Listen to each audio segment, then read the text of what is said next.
Hey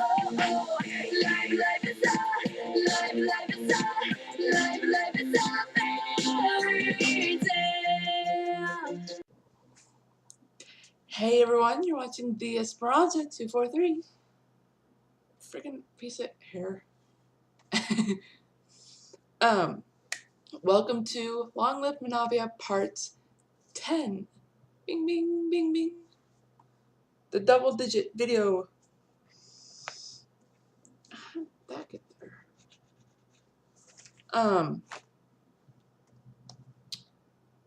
As you can see, I'm wearing my work uniform.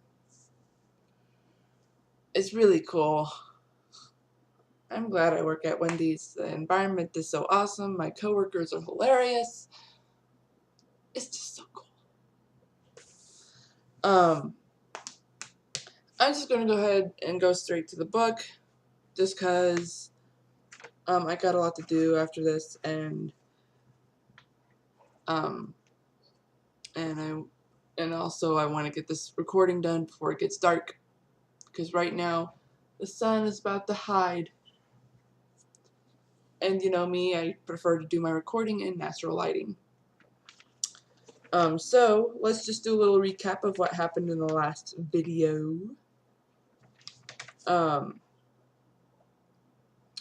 Senor Baldwin discovers that the young woman who came to him in Menavia is the daughter of Princess Mariona and Prince Frederic, who are supposedly dead. We also find that out about what happened to her parents when the riot happened. And then I ended it with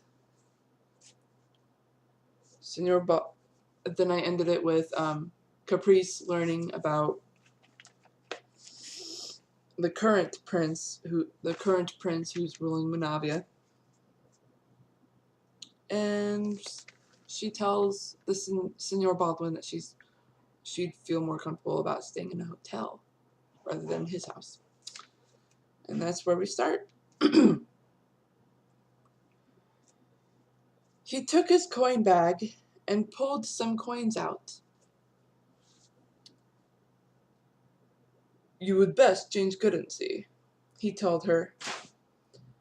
"I know Meltrova and Menavia are connected to French currency, but things are a bit different here." He then gave her the coins. She accepted them quietly. "Thank you, Senor Baldwin. I appreciate you helping me." She was about to stand, but Senor Baldwin stopped her. Wait, before you go, I would like to discuss something with you." She gave him a look. "I have a special friend I'd like you to meet. With your and his approval, that is. I believe you would enjoy meeting him." Caprice eyed him suspiciously. "Why would you want me to meet him?" "He loves to have dinner parties," he answered with a sly grin. She was uncertain of what he meant. "I would like to train you properly, of how things go in Menavia." She sighed, part relieved and partly annoyed. "I would like to know how to speak Catalan." He smiled. "That can be arranged. Will you accept the training?" She thought about it, sighed, and reluctantly nodded. "Yes, I will." "Perfect," he said, slapping his hands together. "Eulalia!" he called out. Caprice suddenly had fear on her face. A young lady appeared a few minutes later. "Would you please bring some tea in here?" She nodded as she curtsied and then walked away, and Caprice became confused. "Tea, sir?" He looked at her and scoffed. "I apologize. I forgot to ask if you wanted tea." She was still confused. "My apologies once more. I thought that now you have accepted training, you would like to discuss when to meet for training. Caprice sighed. No, I apologize. It is only a lot to take in. Senor Baldwin gave her a look. I don't know anything about you, and you are offering me so much. She shook her head. I don't know how to handle it. She paused. Why are you doing this for me? You came to Menavia to search for answers, yes? She nodded. I shall try not to be nosy, but why? Answers to what, may I ask? She was quiet for a while. I want to know why my mother wished me to come here, to find you, to give you something. You read what was in the envelope. You even saw the etching in my mother's locket. The man made a face.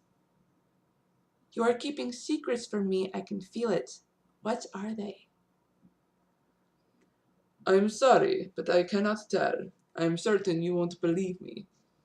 He paused. I shall explain when the time is right. It was quiet for a while. Shall we talk about when to meet for training? She nodded politely. I would like your training to be at my house. Would every day at tea time work for you? Caprice stopped herself from biting her lower lip. When is tea time here? Senor Baldwin smiled politely. Tea time is 3 o'clock. Sorry, my accent's slipping a bit. She thought for a moment. That will be fine. I know it is getting late, so I shall let you go. Find a hotel, he said dearly. She thanked him and stood up. I shall see you tomorrow. She found a good hotel in less than half an hour. She had trouble finding one, but thankfully someone who understood French guided her in the right direction.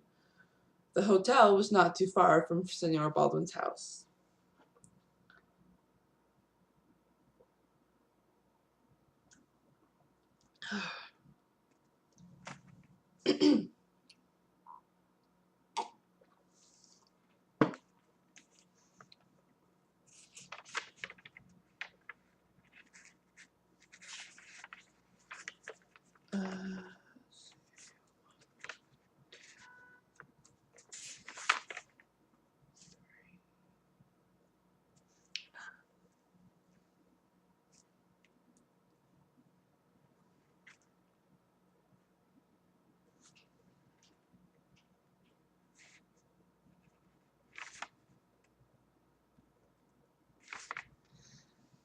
Got it. All right. It was tea time. Caprice arrived with minutes to spare. Senor Baldwin was pleased with that. He had already called one of his servants for tea. He was drinking iced tea, and Caprice was drinking chamomile tea. He watched her drinking tea for a while before taking another sip. Then he placed his teacup on its little tray.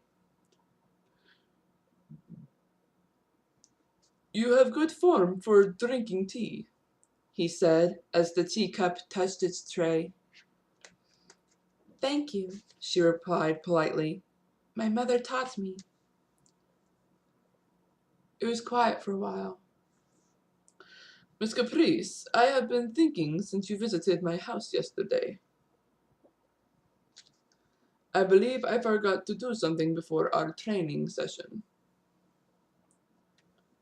Caprice stiffened her posture. It would relieve me to know you were raised well. I would feel better if the letter I read in the envelope was true. She nodded, politely and curiously.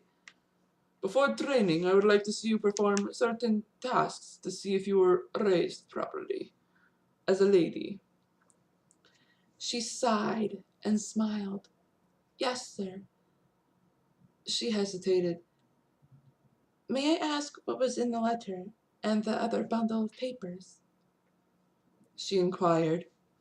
She was quite curious. Signor Baldwin stopped himself before he widened his eyes, and mentally kicked himself. "You may, but I shall not answer." Caprice tried calming herself before bursting in frustration. He could certainly see she was having a tough time restraining herself, though someone else could hardly tell. "I am sorry, Miss Caprice. I thought you knew what the contents were. Now, knowing you don't, you'll have to find out on your own time." He paused, and then placed a polite smile on his face. "Now, I would like to find out if you were raised. Oh, sorry. Now I would like to find out if you were properly raised." He called a servant and asked her to bring material, thread, and needle. "Would you mind making a dress or a shirt?" he asked Caprice. She began to burst, but stopped herself. She started to remember the manners her mother taught her. She nodded. It took her about an hour and a half to make a shirt, fit for the Signor himself, just by looking at him. A few minutes before she finished, the Signor searched for a servant and asked to bring him a young lady's fan. He already knew what her next task would be. When he returned, he became quite impressed. She had used advanced techniques. "Why, Miss Caprice, I underestimated your skill. Your mother taught you well," he said with a small smile. She bit her tongue to keep herself from blushing. "From the looks of it, I think the shirt might fit me." She smiled. "Signor Baldwin, it should fit you. I merely took a few glances of your form to get the right size." The Signor widened his eyes in shock. The next second, someone entered the drawing room. Caprice and Signor Baldwin turned after hearing footsteps. It was a young servant with a young lady's fan. "Ah, thank you, dear Lucia." She blushed, curtsied, and left the room. For the next 15 minutes, the Signor asked Caprice to position the fan in many ways. Each request he made, she did perfectly. Then he asked her to sit at the piano and play a piece of music. She was surprised at this request. "Signor Baldwin, I do not know how to play the piano. We didn't have a piano at home.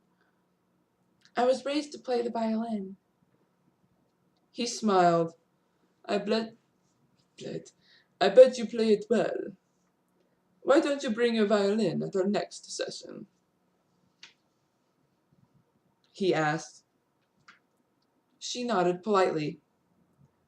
Then he gave her a soft look, and then observed her hands. It took a few moments looking at her hands to notice they were delicate and quick, yet tough. He smiled again. "Even though you don't know how to play, I would like you to at least give it a try." She thought for a while and walked to the piano. She sat down on the bench and laid a finger on a key. She pressed the middle C key. The note came out of the piano and suddenly made her feel spacious. She pressed another key. Another note came out of the piano. The room sounded like an echo of music.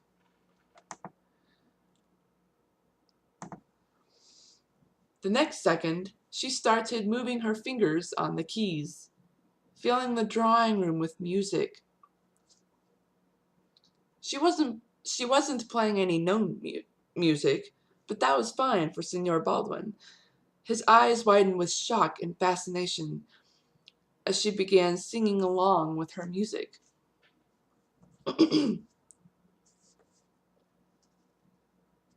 Even though I had my fun,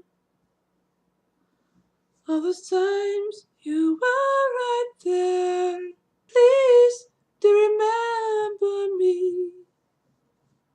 Up there, please look out for me. I believe, I believe. I can feel your star next to mine. I can feel your heart next to me. She slowed down her playing as she finished her singing.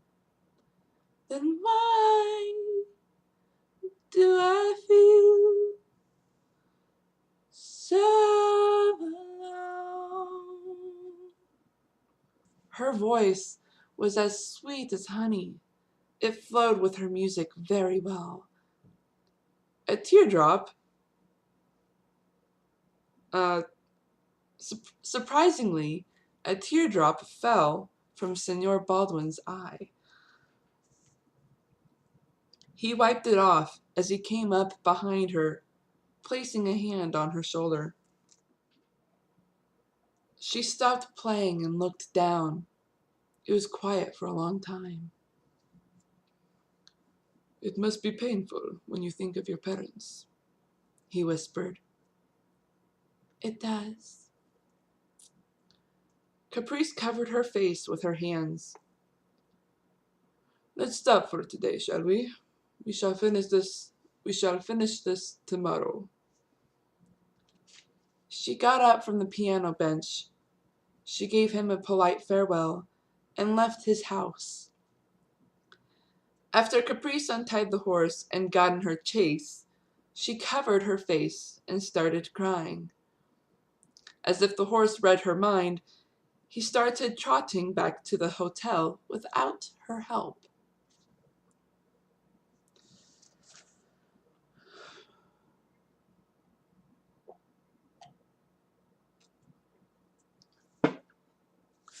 Once again, Caprice arrived at Senor Baldwin's house with 5 minutes to spare. That time she had a carrying case. Inside it was her violin.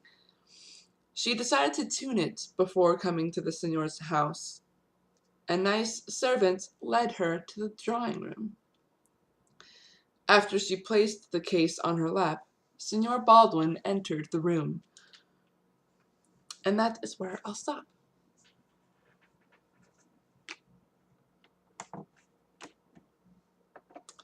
If you've noticed that my voice is hoarse, it is not just because I've been reading the book out loud, it's because I am sick. No worries, I don't think the germs will transmit through this video to you. So, you won't get sick.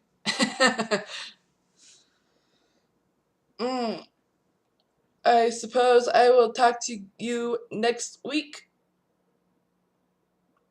for Long Live Menavia Part 11.